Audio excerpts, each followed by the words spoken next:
In the early 2000s, a Japanese author named Hideko Yamashita noticed something strange. Her clients weren't struggling with money or relationships or careers. They were struggling with stuff.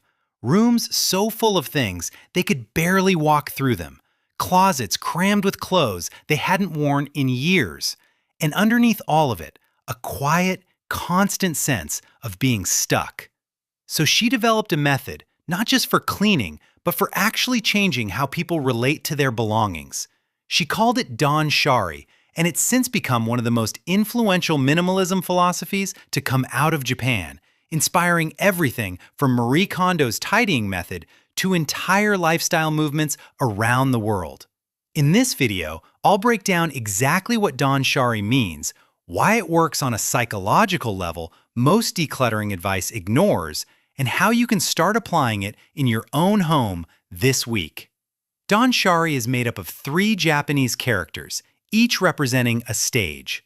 Dan means refusal, refusing to bring unnecessary things into your life in the first place. Sha means disposal, letting go of things you already own but no longer need. And Ri means separation, detaching emotionally from the idea that your possessions define who you are. Notice that only one of these 3 words is actually about throwing things away. The other 2 are about your mindset, before and after. That's what makes Danshari fundamentally different from a weekend decluttering spree. It's not a one-time event, it's a way of thinking.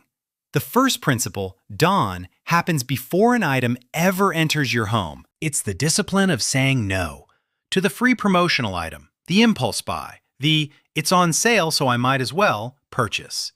This is harder than it sounds because so much of modern life is built to erode this instinct. Every ad, every algorithm, every store layout is designed to make you say yes. Practicing Dan means pausing before every purchase and asking one question.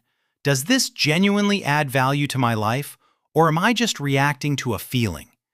People who practice this consistently report buying significantly less over time, not because they're restricting themselves, but because the automatic yes response slowly turns into a default, "Let me think about it." The second principle, Sha, deals with everything already sitting in your home. But Danshari's approach to letting go is different from typical decluttering.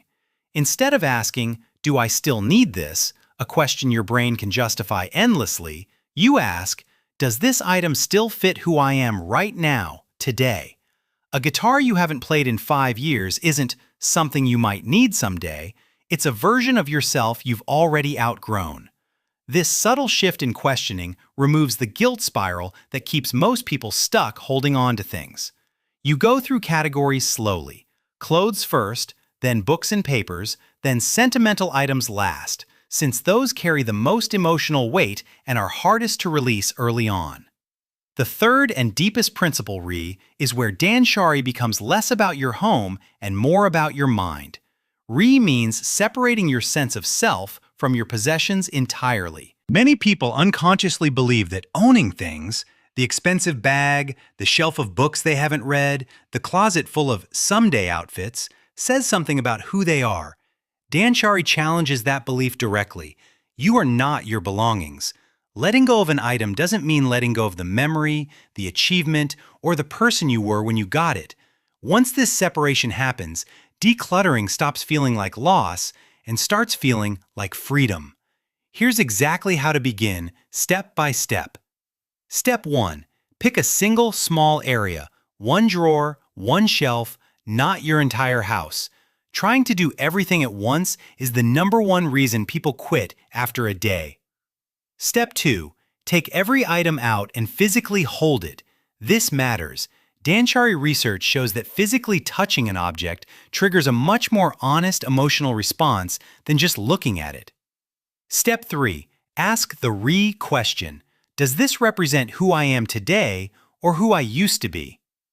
Step 4. Sort into 3 piles only: keep, let go, and unsure. The unsure pile gets revisited in 30 days, not immediately, which removes decision fatigue. Step 5. For everything in the let go pile, decide immediately where it's going. Donate, sell, or recycle, so it doesn't just move to a different pile in your house. And step 6, repeat this with one new area each week. Danshari isn't about a single dramatic purge, it's a slow, sustainable rhythm. Before you start, here are the 3 mistakes that derail most people. Mistake 1, trying to declutter the whole house in a single weekend.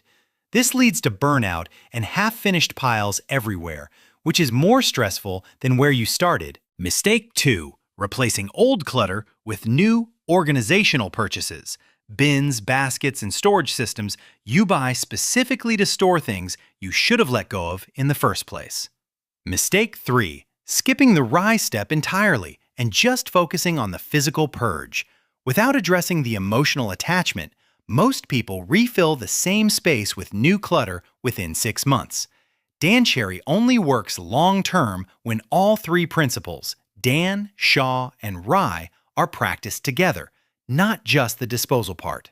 Danshari isn't really about having an empty house. It's about making space, physically and mentally, for the life you actually want to live right now, not the one you were planning for or holding on to from before. Start with 1 drawer this week, just 1. If you found this valuable, subscribe for more videos on how the world's most disciplined cultures actually live simpler, calmer lives. See you in the next one.